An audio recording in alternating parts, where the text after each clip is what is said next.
बच्चों हम लोग डिस्कस कर रहे थे fluid statics.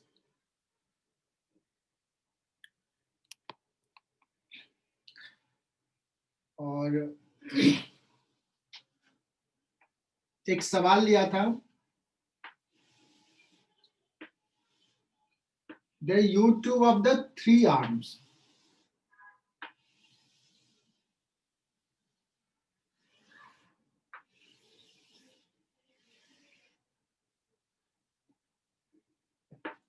This length is 2L, this is L.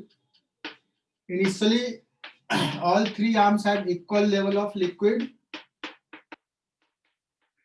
but now it is rotated with some angular velocity omega. Level of the liquid will change in the 3 arm. नाम मैंने दे दिया था A, B and C. So level of the liquid in the arms will increase, decrease, ऐसे हमने सवाल पूछे थे शायद। और ये कॉमन सा सेंस लगता है कि अगर ऐसे रोटेट करेंगे तो इसमें भी इंक्रीज करेगा, इसमें भी इंक्रीज करेगा। सो मैं मान लेता हूं कि तुम्हारी बात कि इसमें लेवल सपोज इंक्रीज हो गया और ये हो गया सपोज y1 एंड इसमें भी इंक्रीज किया, इसमें थोड़ा सा इंक्रीज करेगा, लेट्स इसमें कुछ हो गया y2। All the 3 arms have equal cross section area. So इस तरफ जो लेवल बढ़ा है वो यहां से ही घटा होगा। सो level in this arm will decrease by y1 plus y2। यहां तक में किसी को दिक्कत?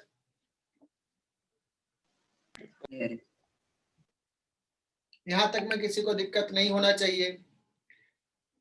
अगर हम बात करें आर्म ए एंड बी की, तो दोनों में जो लेवल डिफरेंस है that is y1 plus y2 plus y1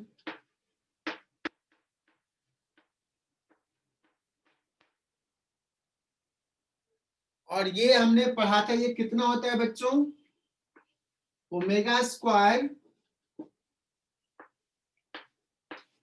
12 का square by 2g। I think यही होता है ना?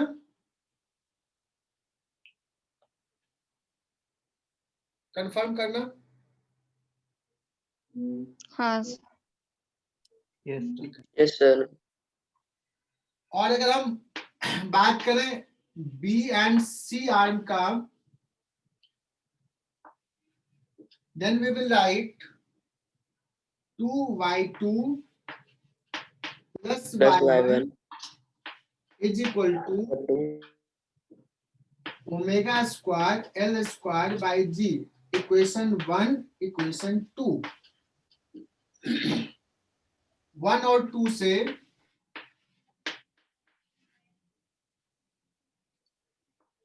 2y2 साथ साथ लिखते जाओ। यहाँ देखना ये 2 स्क्वायर 4 है, बाकी सब यहाँ 2g है, सॉरी यहाँ पे 2g होगा। सो ये 4 times 2y2 plus y1 and what we will get, ये 4y1 है, ये 2y1, तो 2y1 is equal to, इसको इधर लेके आ जाओ, -7y2 या कहें y2 is equal to -2/7y1। अब ये माइनस साइन कुछ बता रहा है क्या? डायरेक्शन उल्टा मान ले। डिक्रीज मतलब माइनस साइन ये बता रहा है कि y1 और y2 अपोजिट नेचर का होगा एंड आई एम श्योर कि ये y1 तो ऊपर ही जाएगा, तो सर्टेनली ये y2 ऊपर नहीं होकर के नीचे होगा। That's why level of the arm liquid in arm A will increase, B will decrease and C will also decrease. B में थोड़ा ज्यादा डिक्रीज होगा, C में थोड़ा कम होगा। ओके है ना? Yes. अब मैं ऐसे भी सवाल पूछ सकता हूं तुम्हें टेस्ट में, ये L दे दिया और ये दे दिया let's X,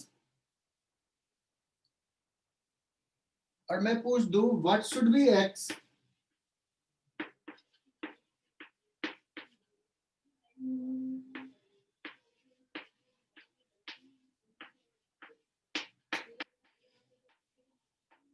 what should be X, so that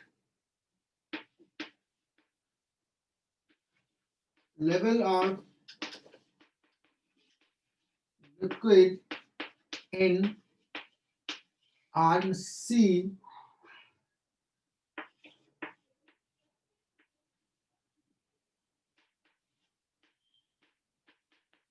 doesn't change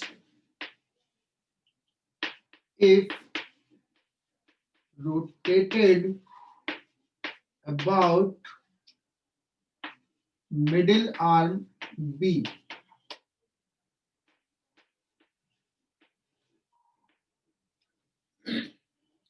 तो ये सवाल सॉल्व करना और जल्दी से आंसर बताओ, देखते हैं कितने बच्चे आंसर करते हैं।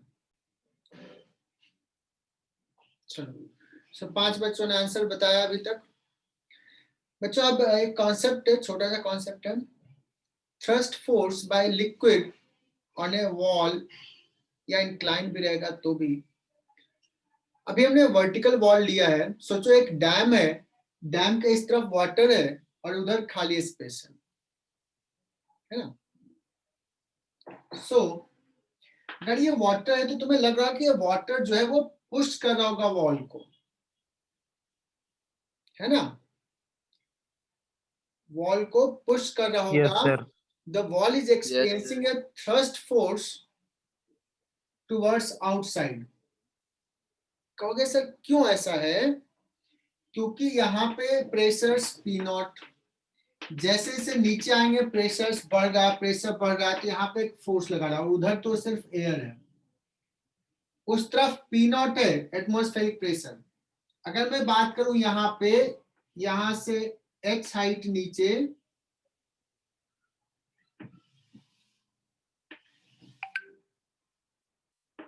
अगर मैं पूछूं कि इस पॉइंट पे प्रेशर P कितना है, तो ये है तो P not plus rho G H. तो P not plus rho G H से उधर फोर्स लगा रहा है लिक्विड, और उस तरफ से भी एयर भी लगा रहा है P नॉट के कॉरेस्पॉन्डिंग। तो अगर हम दोनों साइड को कंसीडर करें तो इफेक्टिवली वाटर का इफेक्टिव नेट फोर्स जो हो जाएगा, P नॉट तो कैंसिल हो जाएगा दूसरे साइड के एयर से, तो रो जी एच हो जाएगा इफेक्टिव फोर्स, नेट फोर्स। हालांकि वाटर लगा रहा है P not plus rho G H, ये, लेकिन ये तो प्रेशर है, हमें निकालना है फोर्स। इस वॉल पे वाटर नेट फोर्स कितना लगा रहा है, मतलब वॉल कितना नेट फोर्स एक्सपीरियंस कर रहा है, ये कहें हम, वाटर नहीं, वॉल कितना नेट फोर्स एक्सपीरियंस कर रहा है। तो बच्चों फोर्स इज इक्वल टू होता है प्रेशर इंटू एरिया। एरिया तो पता है इस वॉल का,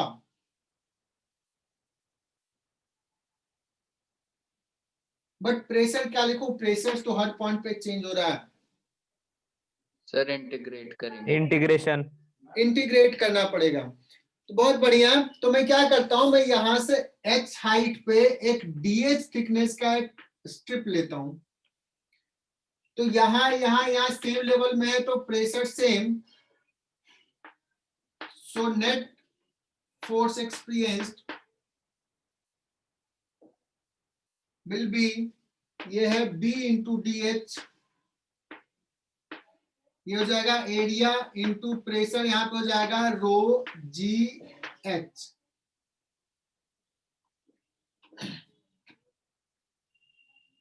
और इसको इंटीग्रेट कर देंगे कहां से कहां, h varies from 0 to capital H।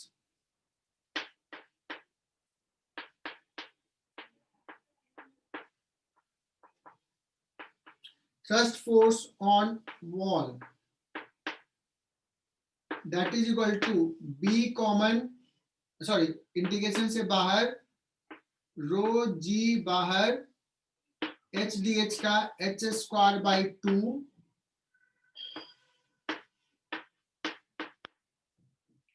Row G B H square by 2 will be the answer. इसको थोड़ा सिंपल कर लेते हैं बच्चों, rho G into H by 2 into B into H. Okay sir, इस फॉर्मेट में क्यों लिखा?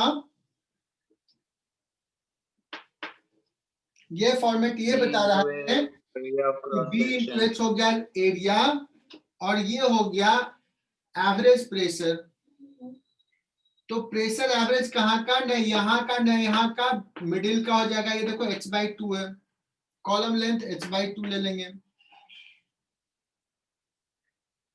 नहीं, ये h बाई 2 क्यों आया, एवरेज क्यों आया? बिकॉज जो फोर्स है वो लीनियरली बढ़ रहा है। लीनियर, जब कोई क्वांटिटी लीनियर बढ़ता है तो एवरेज विल वर्क, इसलिए ये आ जाएगा। तो हर बार अब इंटीग्रेट करने की जरूरत नहीं है, you can write this. Rotations अगर तुम्हारा पढ़ा गया हो गया होता है, शायद मोमेंट ऑफ इनर्शिया चल रहा है, तो इसमें हम ये भी निकालते हैं कि इस पे टॉर्क कितना लग रहा है। अभी टॉर्क शायद डिस्कस नहीं हुआ तुम लोगों को, हाउ टू राइट टॉर्क ये नहीं पता है, बट तुम इसको लिख सकते हो बाद में। आज इंट्रोडक्शन हुआ। हाँ, मैं तुम्हें हिंट देता हूं, HCV का क्वेश्चन नंबर 8 जरूर कर लेना, छोड़ देना स्पेस थोड़ा सा अभी बुक में, और वो बहुत अच्छे से एक्सप्लेन किए हैं, सवाल में उन्होंने सिखाया है। हालांकि यहाँ पे थोड़ा सा कंफ्यूजन होता है एक चीज में, जो सवाल अभी मैंने दिया कि ये जो वॉल है, वॉल पे पूछा जाए वाटर कितना फोर्स लगा रहा है, वाटर कितना फोर्स लगा रहा है, तो एक्चुअली यहाँ पे वाटर का प्रेशर जो है वो P0 plus rho G H है। मैंने भी सिर्फ रो जी एच लिया था बिकॉज हमने कहा था उसके पीछे एयर भी है।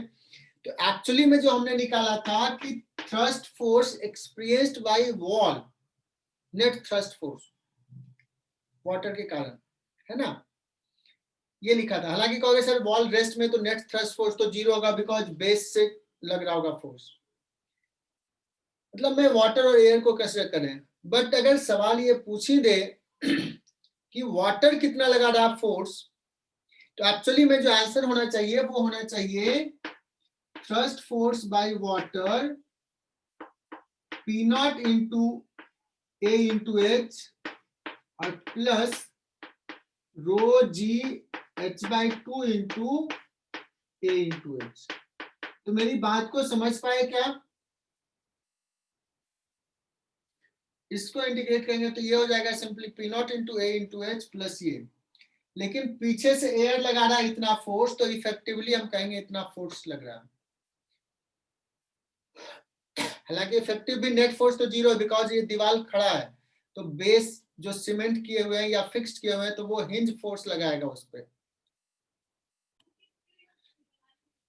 अब अगर सवाल दे दे कि जो डैम का वाटर है ना वो वर्टिकल नहीं होकर के इंक्लाइंड है,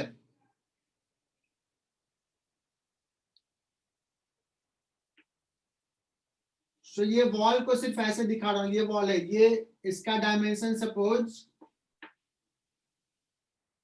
L इंटू बी है, बी इज द विड्थ और ये एंगल है थीटा, और water is filled up to this height.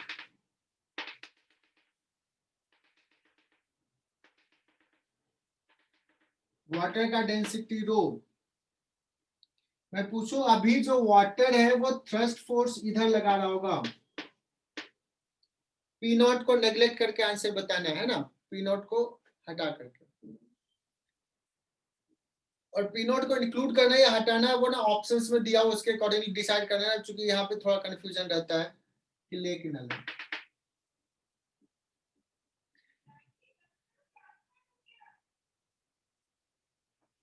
So in this case you can say that yes sir, यहाँ पे फोर्स जो लगेगा वो इधर लगेगा.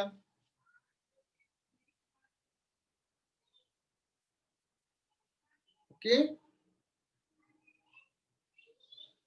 इसको थोड़ा सा स्मार्टली सॉल्व करते हैं कि F होगा कितना. ठीक है, थोड़ा सा स्मार्टली सॉल्व करते हैं. मैं क्या करता हूं, हालांकि मैं इंटीग्रेट करके सॉल्व कर लूंगा, यहां से इंटीग्रेट कर लो और आ जाएगा फोर्स. मैं क्या करता हूं, मैं इतने लिक्विड के इतने पार्ट को मैं कंसीडर करता हूं.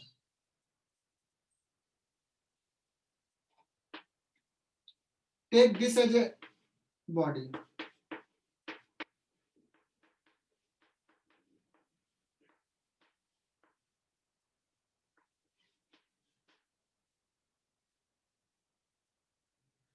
तो इस लिक्विड बॉडी पे फोर्सेस कौन कौन सा लग रहा है. Draw FBD. हमारा टारगेट बच्चों ये F निकालना. Draw FBD.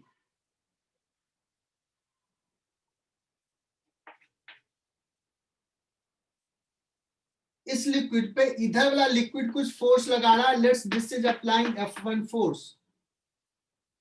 इस लिक्विड पे इधर वाला लिक्विड इधर पुश कर रहा होगा F1 से. ये लगा रहा, दीवार लगा रहा है इस पे फोर्स F का, इसके नॉर्मल. ये थीटा, तो ये थीटा 90 माइनस थीटा, तो ये theta.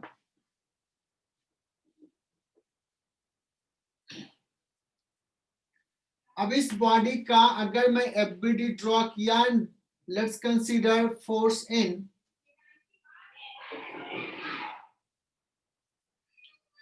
Force in horizontal direction.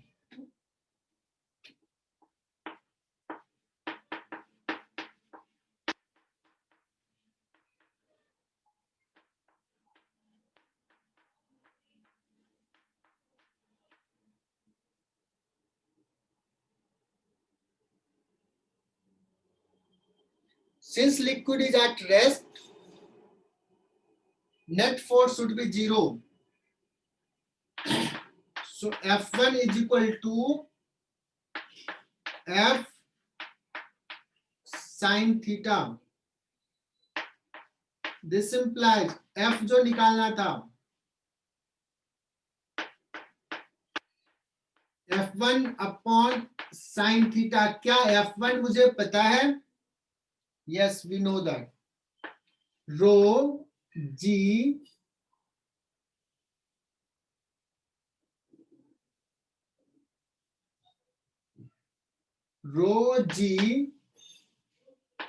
H by 2 L sin theta. H by 2 L sin theta by 2 into a small b into L sin theta whole divided by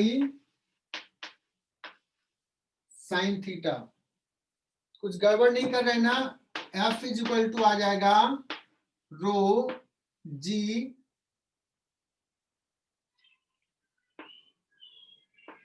L square sir B.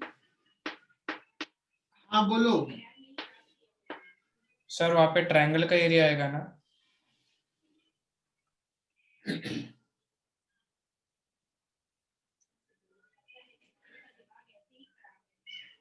ये है ऐसा. दीवार कैसा है? ये है. मैंने सिर्फ क्रॉस सेक्शनल व्यू दिखाया है.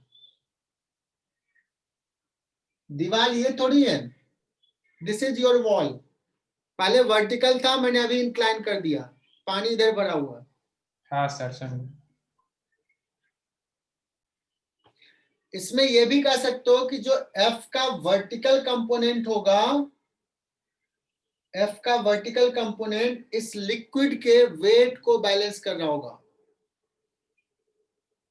इतने लिक्विड का अगर मास लिखोगे तो उसके वेट को ये वर्टिकल कंपोनेंट बैलेंस कर रहा होगा,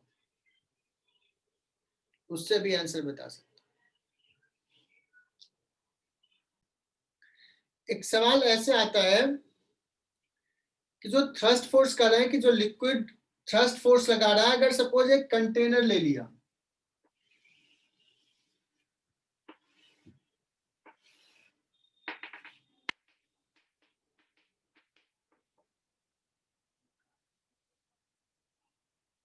एक कंटेनर ले लिया,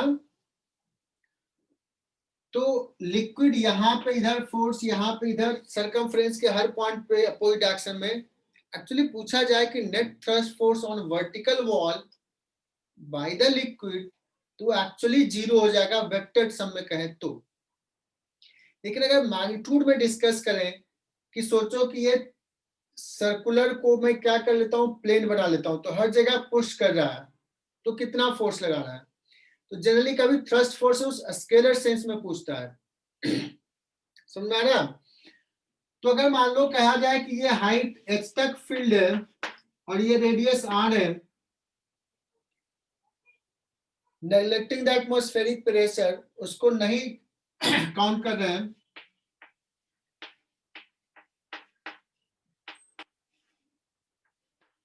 नेग्लेक्टिंग का मतलब हुआ कि चूंकि बाहर से भी उस पर फोर्स लग रहा है एटमॉस्फेरिक प्रेशर का, तो वो कैंसिल हो जाएगा।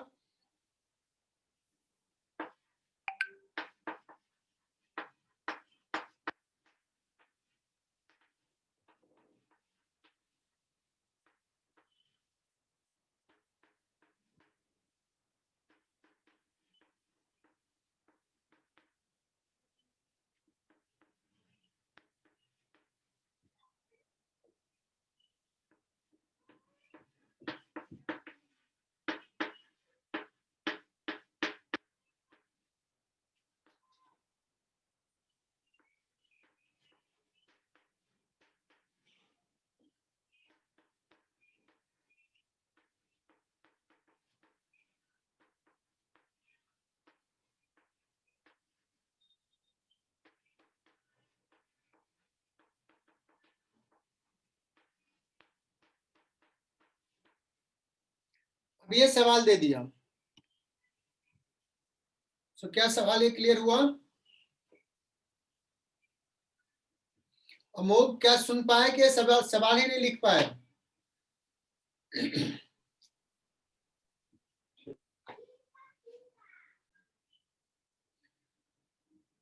सो देखो यहाँ पे थ्रस्ट फोर्स मतलब रिजल्टेंट फोर्स नहीं कर रहा हूं, स्केलर समेशन कर रहा हूं, स्केलर ऐड करना है।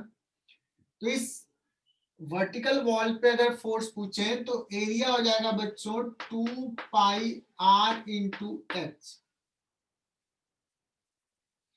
और प्रेशर्स जो लेंगे वो यहाँ का नहीं, यहाँ का नहीं, मिड पॉइंट का, तो रो जी एच बाई 2,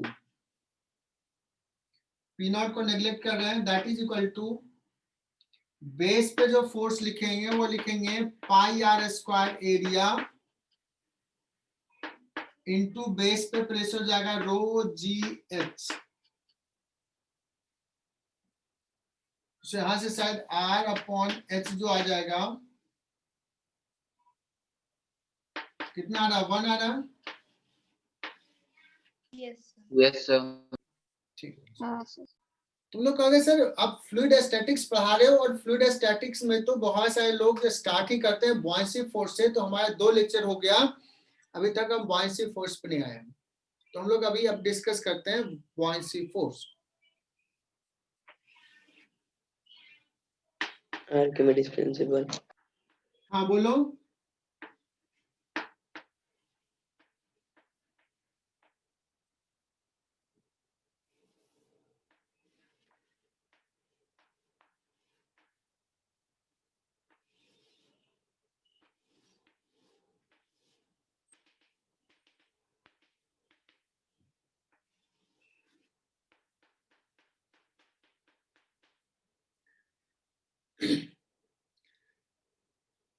और ये बचपन से तुम लोग देखे होगे, एक्सपीरियंस किए होगे कि अगर कोई वाटर में कोई बॉडी डिप्ट है उसको होल्ड करके रखना या वाटर से पानी पुल करना चीजों को आसान होता है जब तक बॉडी वाटर में है। तो या Sir, तुमने Archimedes ये भी principle. एक्सपीरियंस किया कि वाटर में कुछ ब्लॉक फेंक दिया, वुडन ब्लॉक फेंक दिया तो वो फ्लोट करता है। और तुम लोग गांव में तो रहे नहीं हो, मैं तो बचपन में रहता था तो पानी कुएं से निकालते थे। कुआं समझते हो? Yes, क्या sir. निकालते Very. हो? है ना, पहले कुएं से पानी पिया जाता था। तो क्या होता था, बकेट डाले वहां पे, बाल्टी होती थी उसमें रस्सी लगा होता था, है ना। और अगर मान लो कि जहां तक वाटर का लेवल है और बकेट फुल हो गया, बाल्टी फुल हो गया और उसको नीचे जाने दो, है ना। जब तक वो वाटर में इजीली फुल होता था, जैसे ही बकेट बाल्टी पानी से बाहर लेते थे तो अच्छा खासा वजन बढ़ जाता था, मुश्किल होता था। ठीक है, तो तुम ऐसे भी अभी भी जाके एक्सपीरियंस करो, आयरन का ब्लॉक ले लो, उसको ऐसे होल्ड करो एयर में और पानी में डिप करके होल्ड करो तो आसान होगा। होता क्या है, लिक्विड एक फोर्स लगाता है, that force, upward force, that is called buoyancy force. तो इसके बेसिस इस पे एक बड़ा अच्छा सा प्रिंसिपल है, आर्किमिडीज प्रिंसिपल। आर्किमिडीज, और ये 9th क्लास में ही पढ़ाया जाता है। तो कोई स्टेट कर सकता है, किसी को कॉन्फिडेंस है कि he will state the Archimedes principal? सिर्फ हैंड रेज करना पहले, फिर मैं बोलूंगा। नयन Patel. Any body completely or partially submerged in a fluid at rest is acted upon upward buoyant force equal to its weight. ठीक है, गुड। नयन, गौरव, नैन का स्टेटमेंट सही था या उसमें कुछ करेक्शंस करना चाहोगे? आर्किमिडीज प्रिंसिपल जो स्टेट किया उसने, अब मुझे हैंड रेज कर, चलो हैंड रेज सबका था, अब रेज करो कि कौन उसमें करेक्ट करेगा। मुझे लगता है कुछ गड़बड़ी थी उसमें।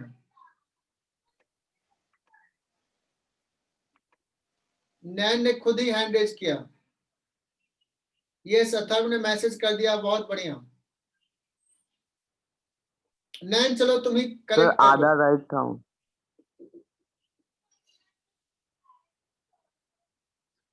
शिवम करेक्ट करोगे?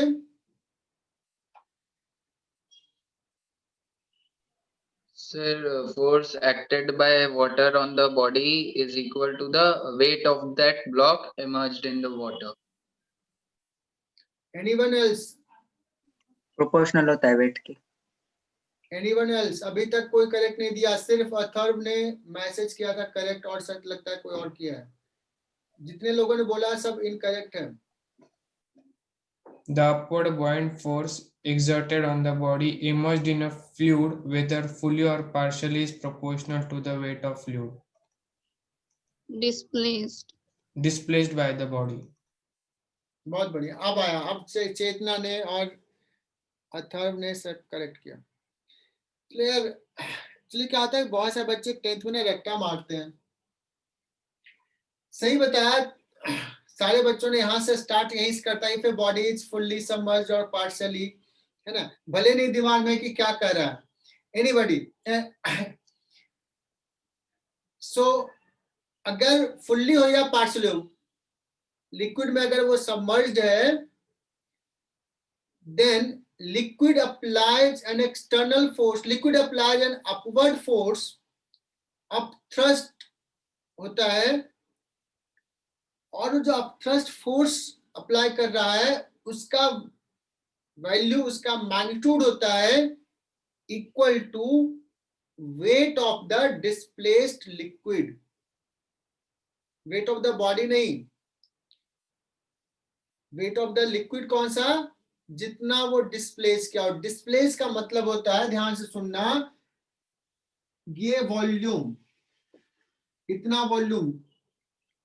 जैसे अगर मैं कहूंगा कि समझो कि अगर सपोज ये वाटर फुल था और एक बॉडी को सबमर्ज किया, अगर अभी इतना ही सबमर्ज किए तो इतना स्पेस में जो वाटर था वो इससे बाहर चला जाएगा, यही डिस्प्लेस है। मतलब ये वाटर, इतना वाटर।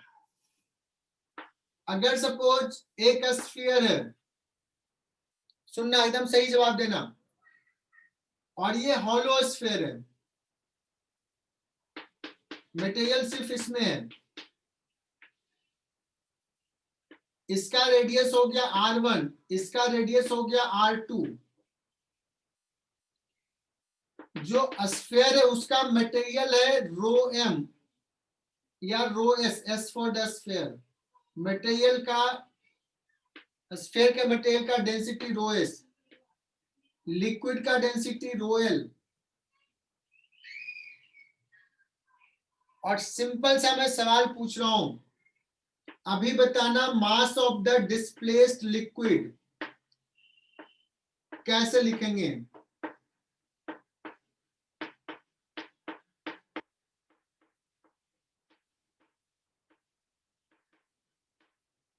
और मैं पूछूं मास ऑफ द स्फीयर,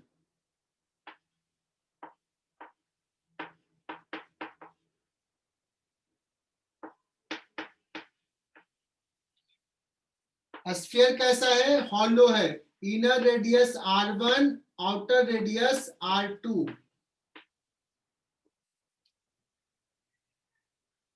तुम लोगों ने सोच लिया होगा, मैं लिख रहा हूं, तुम अप्रूव करना कि मैंने सही लिखा कि नहीं। लिक्विड जो है वो डिस्प्लेस होगा ये पूरा R2 रेडियस का स्फीयर के बराबर, 4π/3 R2 square, not R1 square, not R1 plus R2 का स्क्वायर। चलो क्यूब, वॉल्यूम है ना, cube into rho of the liquid. Mass of the sphere लिखना है,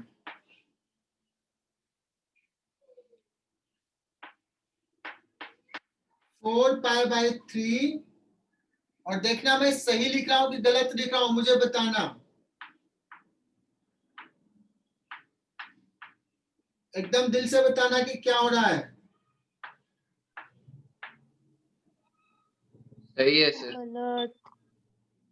कितने गलत। लोगों को लग रहा है कि ये सही है?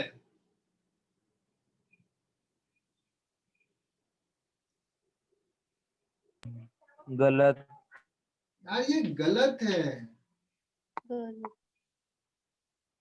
ये मैंने इसलिए लिखा क्योंकि बहुत सारे बच्चे यही लिखते हैं। अमोघ ने कहा गलत, R2 चेतन ने क्यूब बताया माइनस गलत, R1 गलत है, क्यूब। गलत है। क्या है? मटेरियल कितना में है? 4π/3 R2 cube minus R1 cube. इतने पार्ट में मटेरियल है, इतने वॉल्यूम में, शेडेड पार्ट का वॉल्यूम।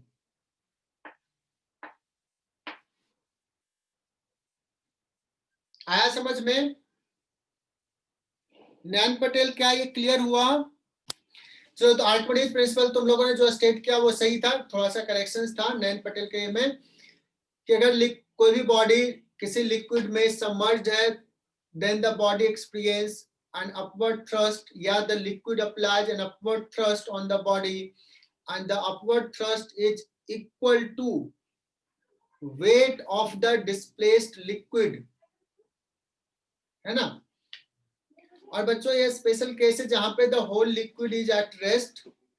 अगर मैं कंटेनर को मूव करा दूं, कंटेनर को एक्सलेट करा दूं, वाटर जिसमें है, तो अब थ्रस्ट फोर्स भी चेंज हो जाएगा। तो ये केसेज हम बाद में पढ़ेंगे, अभी तो सिंपल सा केस पढ़ना है।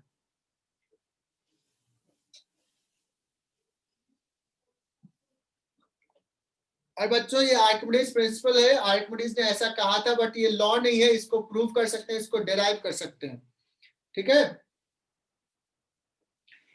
तो मैं बहुत छोटा सा डेरिवेशन लेता हूं, सिंपल सा केस लेता हूं डेरिवेशन में।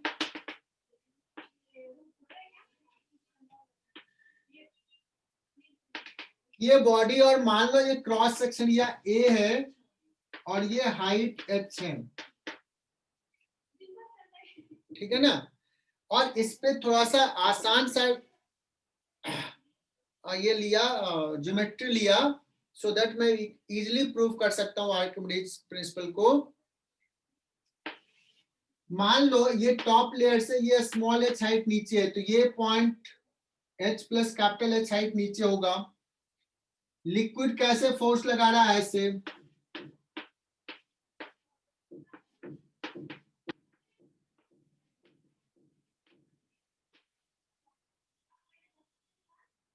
लिक्विड का फोर्स इस बॉडी पे लिखना है।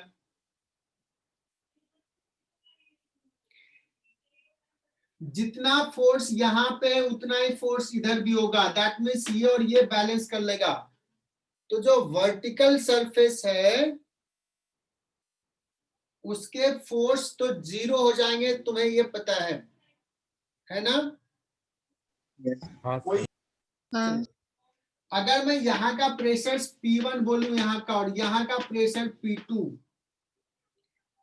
तो मैं कहूंगा net force by the liquid that is equal to P2 into area ऊपर और P1 इंटू एरिया नीचे, तो this much force in upward direction.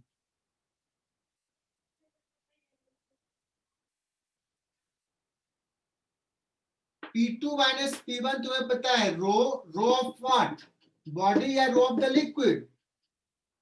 Liquid. Rho of the liquid. Liquid P2 minus P1 तो होता है rho G into height difference H into ये area A। बच्चों A into H क्या हो गया? ये वॉल्यूम ऑफ द बॉडी। ये बॉडी में कैविटी है, बॉडी में Volume. कैसा है डजंट मैटर, ये पूरा आउटर देखते हैं कितना डिस्प्लेस कर रहा है। लेकिन अगर कैविटी है तो यहाँ पे होल नहीं है, अदरवाइज वाटर अंदर चला जाएगा। Rho into volume of the water into G, तो ये क्या हो जाएगा? ये हो जाएगा mass of the displace liquid.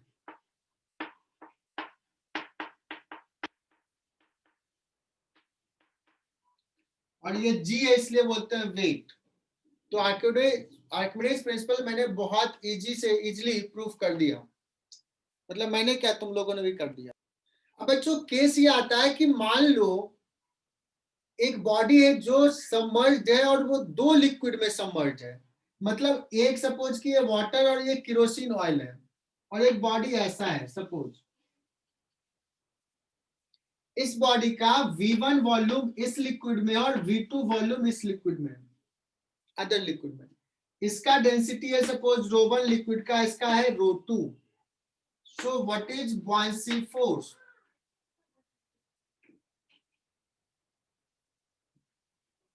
buoyancy force कितना होगा? ये स्पेशल केस हो गया, और ये तुम्हें ही प्रूफ करने के लिए छोड़ देते हैं।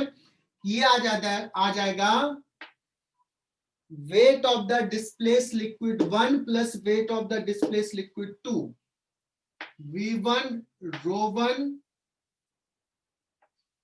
G plus V2 ρ2 G। जितना लिक्विड डिस्प्लेस हो रहा है, 1 कुछ पार्ट हो रहा है, कुछ पार्ट 2 हो रहा है, तो दोनों के वेट के बराबर होगा। समझ में आया क्या? क्या तुम प्रूफ कर सकते हो इसको?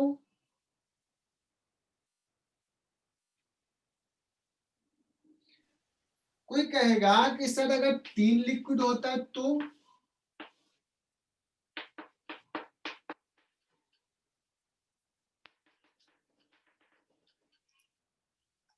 अगर 3 लिक्विड होता, मैं अलग कलर दिखा रहा हूं, पता नहीं तुम्हें समझ में आ रहा है कि नहीं।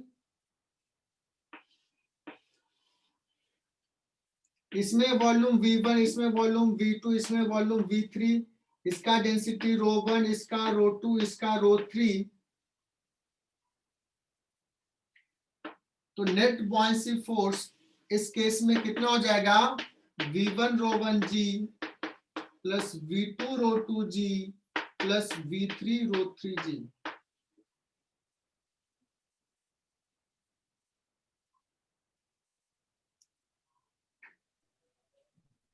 सर सेकंड और थर्ड लिक्विड भी अपवर्ड डायरेक्शन में फोर्स लगाएगा?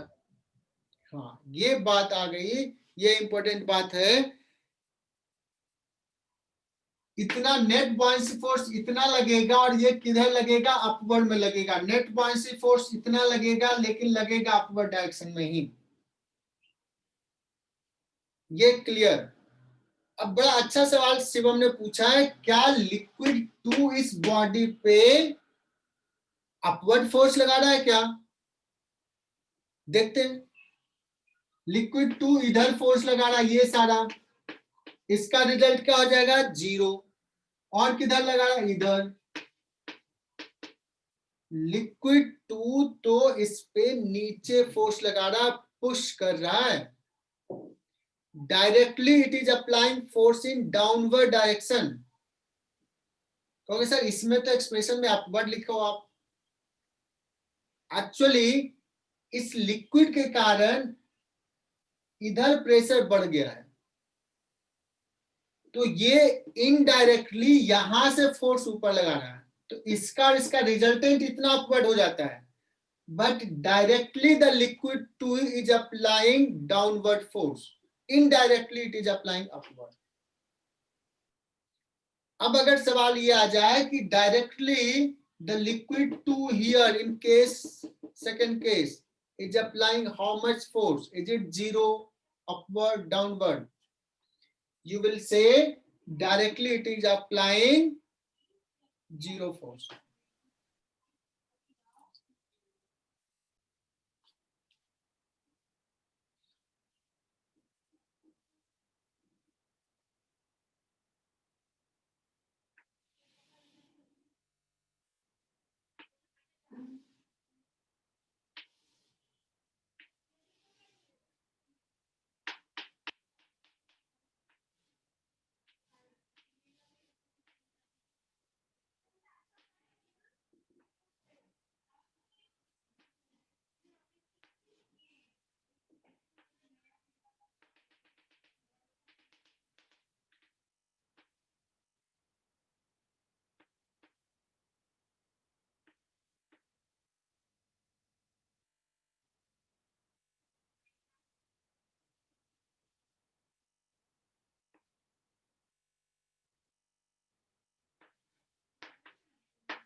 तो एक सवाल लिखा है कि एक आयरन का ब्लॉक है जिसका वेट मास 2 kg है, तो वेट होना चाहिए था 2 kg वेट, मतलब 2g 20 न्यूटन होना चाहिए वेट। बट उसको वाटर में डिप किया है और उसके बाद स्प्रिंग बैलेंस से वेट मेजर किया है, तो अभी एपरेंट वेट कितना शो कर रहा होगा? अगर specific gravity is 11, specific gravity हमने लास्ट क्लास में कहा था, स्पेसिफिक ग्रेविटी में ग्रेविटी वर्ड से कुछ लेना देना नहीं है, nothing to do with the gravity, this is simply relative density. Relative density. है ना? ठीक है। तो ऑपरेंट वेट अगर पूछा जाए तो मैंने न्यूटन्स लॉ में कहा था कि ऑपरेंट वेट क्या है, जो भी टेंशन है, टेंशन का मतलब kx जो भी है ना। तो टेंशन और ब्लॉक ऐसे डिप करके रखा हुआ, ब्लॉक अभी रेस्ट में है ना, डिप करके रखा हुआ इक्विलिब्रियम में। तो टी ऊपर लग रहा है, mg नीचे लग रहा है और बायसी फोर्स ऊपर लग रहा है, लिक्विड का फोर्स b ऊपर, t ऊपर, mg नीचे, and that should be equal to 0 because body rest में है। मुझे निकालना है t कितना है, सो t इक्वल टू क्या हो जाएगा, mg minus b, that is equal to mg minus b। b कितना लिखेंगे, v Rho G into V. Rho w into g। आ रहा समझ में? क्या वॉल्यूम ऑफ द ब्लॉक दिया है,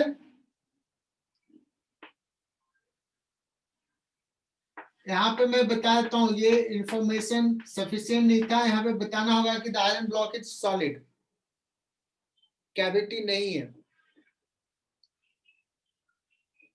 सो इन दैट केस जो मटेरियल का वॉल्यूम है वही पूरे बॉडी का वॉल्यूम होगा।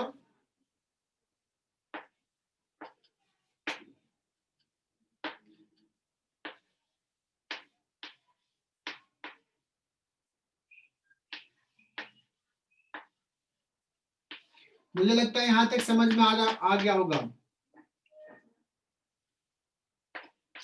सो ऑपरेंट वेट इज mg बाहर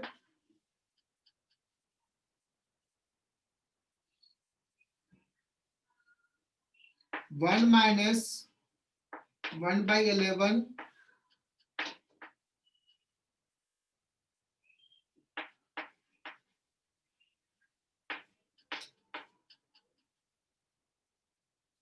10 mg/11, that means 20/11 g. This is the apparent weight. अब आते हैं बच्चों फ्लोटेशन। भी बॉयसी फोर्स से बहुत सारे सवाल करेंगे, बहुत सारे सवाल। फ्लोटेशन उसी का एक पार्ट है, बॉयसी फोर्स का स्पेशल केस। कोई भी बॉडी फ्लोट कब करता है, अगर सॉलिड बॉडी है तो फ्लोट करने का कंडीशन निकालते हैं।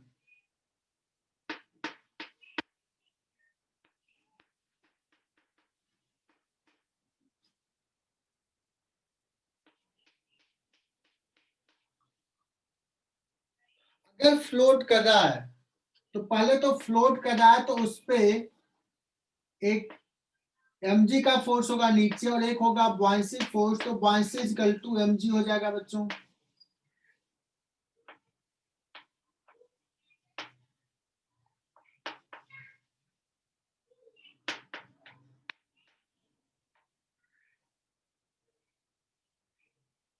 फ्लोट कर रहा है, इक्विलिब्रियम में है, दैट मींस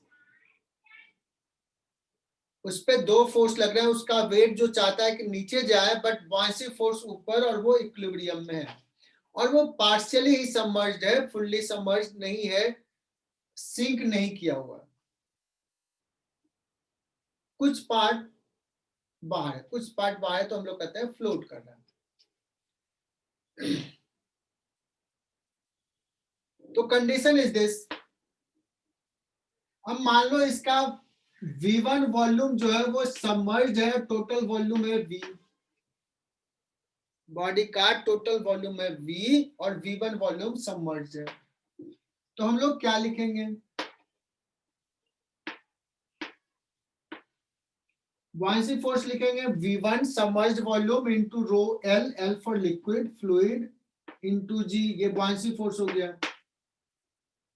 और mg अगर सॉलिड है, देखना अगर सॉलिड है और टोटल वॉल्यूम मटेरियल का V है तो V into rho of the material into G।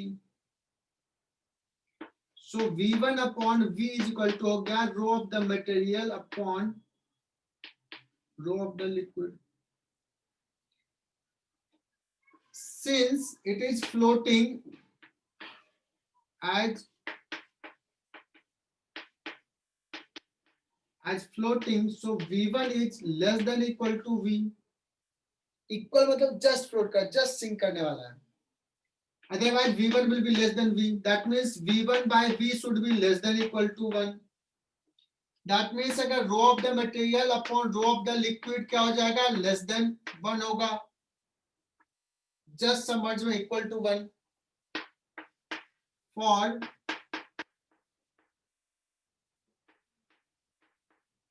rotation of a solid body.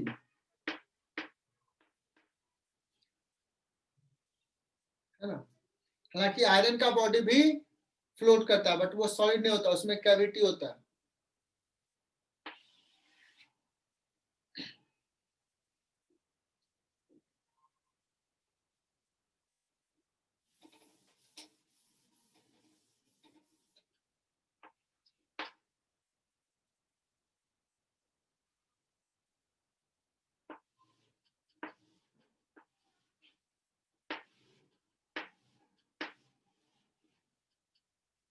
अब सवाल लेते हैं.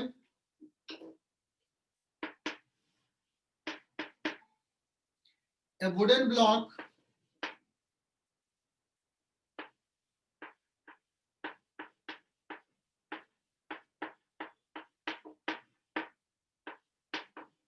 of a specific gravity 0.8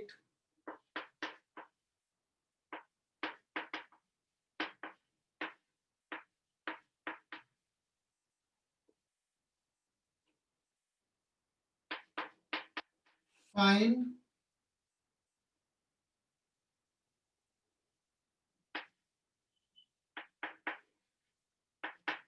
height of the water, sorry, height of the block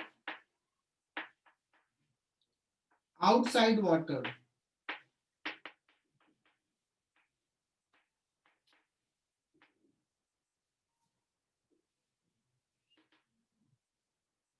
outside water उसका कितना height होगा. दिया हुआ ब्लॉक सॉलिड है and total height is h.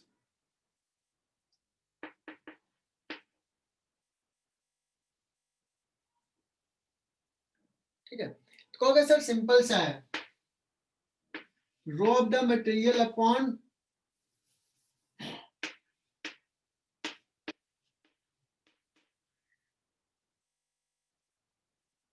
क्या आया था, V1 upon V. What is V1, कितना साइड इनसाइड है, तो capital H minus small h into area divide by capital H into area.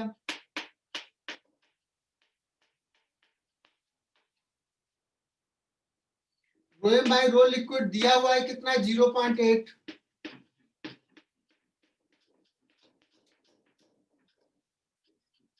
बहुत इजीली हमने प्रूफ कर लिया, h by capital H comes out at 0.2.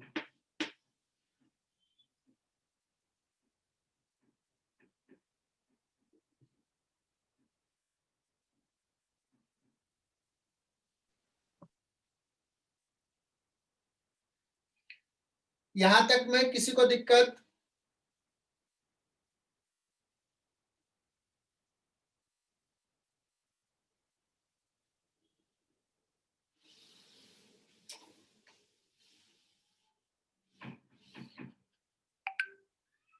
मिटा रहा हूं मैं.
लिखो इसको।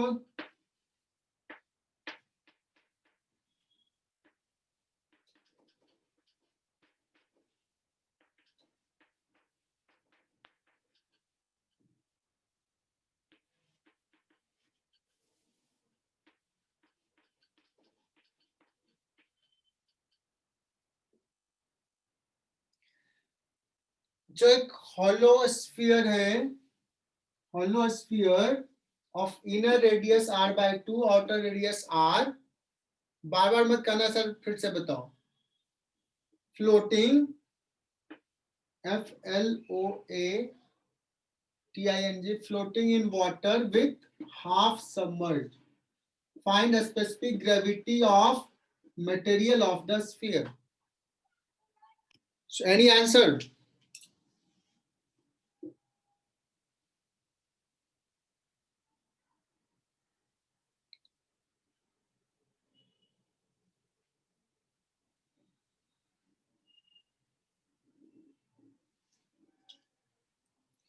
बच्चों दिया हुआ ये बॉडी फ्लोट कर रहा, जितना को सॉल्व करना था उसने सॉल्व कर लिया है।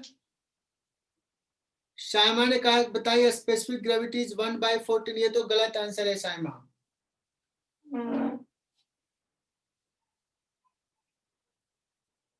1/14 तो नहीं होगा। एनीवे फ्लोट कर रहा है, सो पहला concept b is equal to इसका वेट, और मैं अभी थ्योरी बताया हूं, अनिकेत ने बताया 3/2। देखते हैं, अभी मैंने बताया है ये कॉन्सेप्ट। b कितना लिखे, what is the displace liquid, 4π/3 capital R cube, ये हो गया पूरे स्फीयर का वॉल्यूम, बट हाफ सबमर्ज्ड है, इसका half, into rho W into G, this is buoyancy force. What is M? ये shaded volume, 4π/3 capital R cube minus R/2 का whole cube, अभी बताया है, into rho of the material into G, rho of the material by rho of the water is equal to, इसको इधर लेके चले जाओ, ये 1/2 रह जाएगा, 4π/3 गया, r क्यूब गया, 8 ऊपर जाएगा और नीचे आएगा 8 - 1 7, दैट इज इक्वल टू 4/7। किसी को आंसर आया इतना? चलो ये ट्राई कर लेना, हो जाएगा वो सवाल।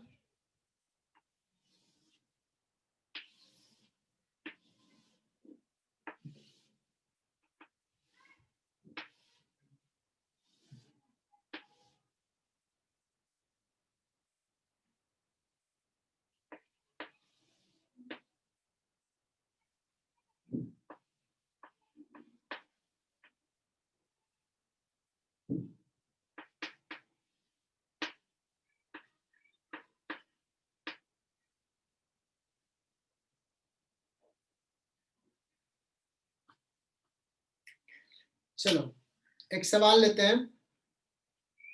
There is a wooden cylinder floating in water. A wooden cylinder of height 20 centimeter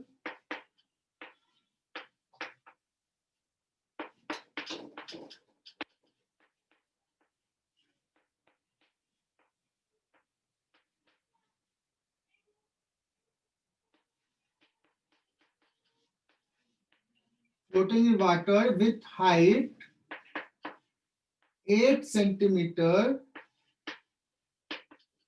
outside water.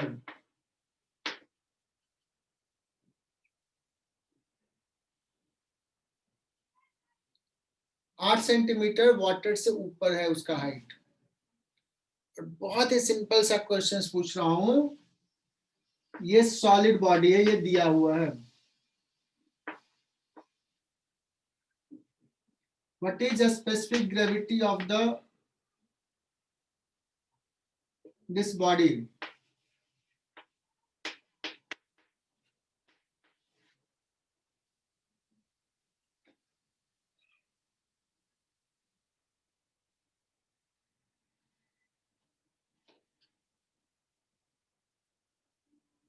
हर्ष बताना इसका आंसर क्या होगा specific gravity.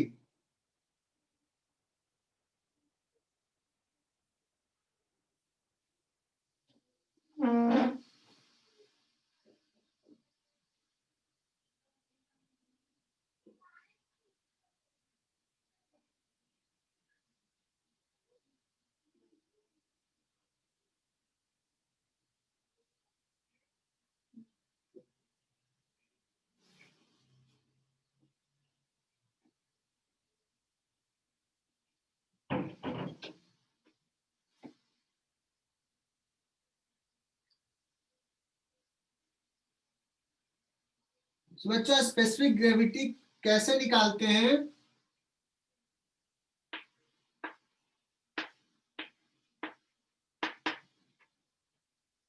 Volume inside v1 by v लिखा था, दैट मीन्स कितना हाइट अंदर है डिवाइड बाय टोटल हाइट. अंदर कितना है 20 minus 8 upon 20.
अगर दिख रहा होगा ठीक है, मैं बोल देता हूं. अब इस कंटेनर में जहां पे 8 सेंटीमीटर तुम्हारा बाहर है, आउटसाइड ऑफ वाटर लेवल है, और 12 सेंटीमीटर इनसाइड, एक लिक्विड पुट कर दिया, इमिसिबल लिक्विड. अनदर यहां लिख लेना, immiscible liquid is poured in the container. अब जैसे ही यहां लिक्विड पुट किया तो ये लिक्विड कुछ इस पे जैसे ही आएगा तो जितना हाइट वाटर में है वो एग्जैक्टली कम होना शुरू हो जाएगा. कहोगे सर ऐसा क्यों? क्योंकि जैसे यहाँ पे लिक्विड आया, ये लिक्विड डायरेक्टली तो फोर्स नहीं लगा रहा है, इनडायरेक्टली यहां से लगा रहा है, तो यहाँ का प्रेशर बढ़ जाएगा, तो दिस विल गो अप. तो जो उसका लेंथ वाटर में है वो कम होना शुरू हो जाएगा, है ना. और इस अनदर लिक्विड का स्पेसिफिक ग्रेविटी सपोज 0.5 दे दिया है. Another liquid of specific gravity 0.5.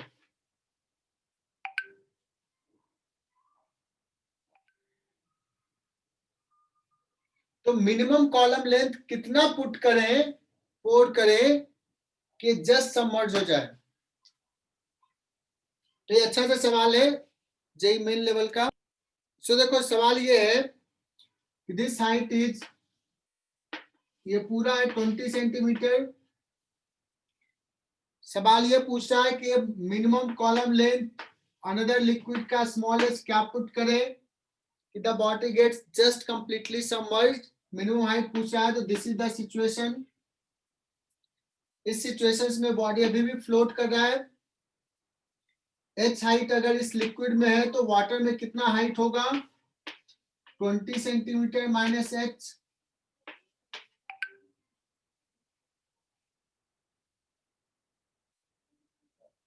और कहानी ये है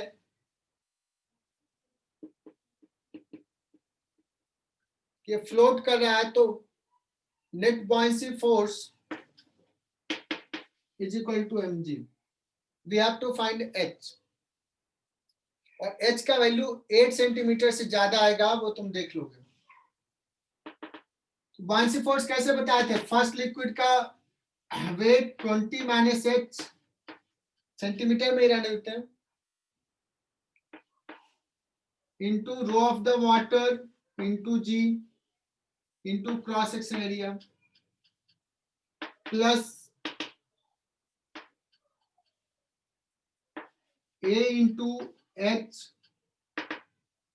सेकेंड लिक्विड का displace liquid into 0.5 rho w। I hope कि ये समझ में आ गया होगा। अनदर लिक्विड, ये वाला liquid into g, that is equal to weight a into 20 centimetre height total volume into इसका भी निकाला था 0.6 rho w into g, 20 minus h plus 0.5 into h, that is equal to 20 into 0.6.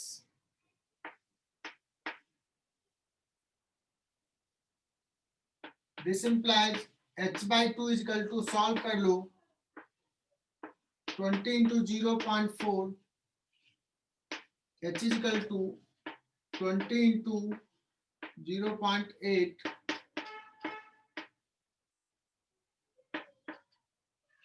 16 centimetre का column length put करना पड़ेगा। एक और चीज समझा देते हैं और फिर होमवर्क देता हूं।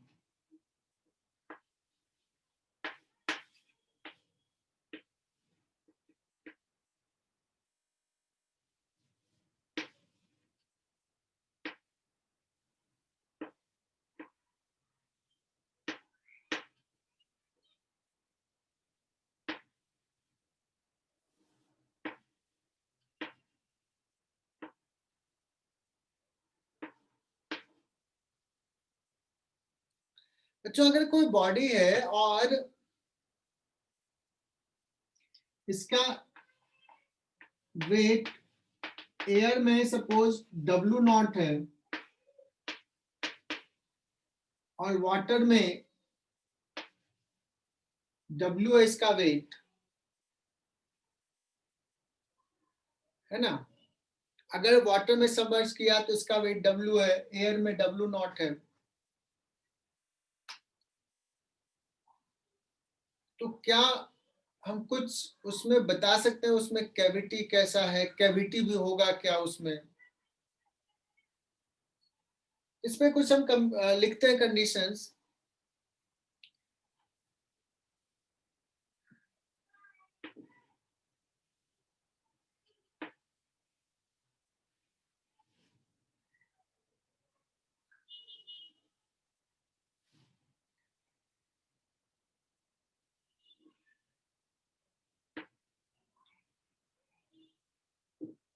अगर हम W0 बताओ तो W0 क्या हो जाएगा? अगर इसका टोटल बॉडी का वॉल्यूम है V, उसमें कुछ कैविटी है V डैश, तो इतने पार्ट में मटेरियल है। Outer total volume is V, volume of the cavity is V dash,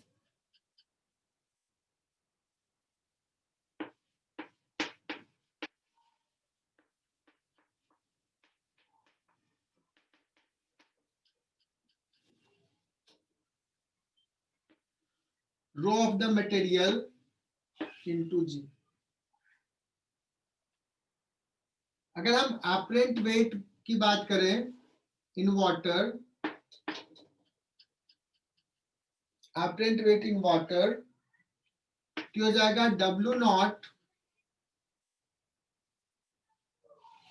minus buoyancy। सही लिखा क्या?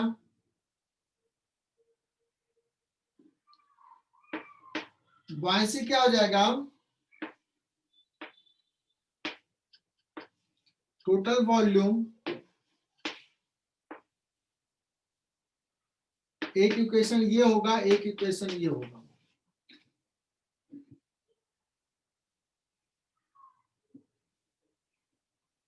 ठीक है ना? In fact v minus v dash, अगर मैं बात करूं कि what is the volume of जिसमें मटेरियल है, that will be W0 by G हो जाएगा mass upon rho of the material.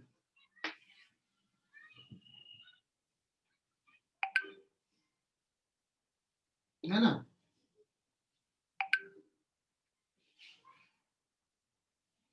ये तो इसी से लिखा। तो इस सब से हम कुछ सवाल जब रहेगा तुम कर सकते हो। तो आज का क्लास में यही फिनिश करता हूं और तुम्हें खुद से दिमाग लगाने के लिए बोल देता हूं। HCV का बहुत ही अच्छा सवाल है, question number 9, then question number 10, और बाकी सारे सवाल करना है तो 9 से लेकर के 25 तक अटेम्प्ट करके आना है। HC वर्मा। सेकेंड इक्वेशन नहीं समझ में आया था तो फिर से एक्सप्लेन कर रहा हूं। kx ऊपर, buoyancy फोर्स ऊपर, इसका वेट नीचे, तो kx plus b equal to W0। Aniket, क्या ये क्लियर? यस सर, क्लियर है। ये kx ही है, इसी को बोलते हैं एपरेंट वेट इन वाटर। जब सबमर्ज किया, एपरेंट वेट क्या मेजर कर रहा है, व्हाट इज kx, तो ये इसी को W लिखा, प्लस buoyancy। buoyancy हो जाएगा आउटर वॉल्यूम मतलब डिस्प्लेस्ड वॉल्यूम इनटू रो W इनटू G। यही लिखा था मैंने, यही इक्वेशंस लिखा था।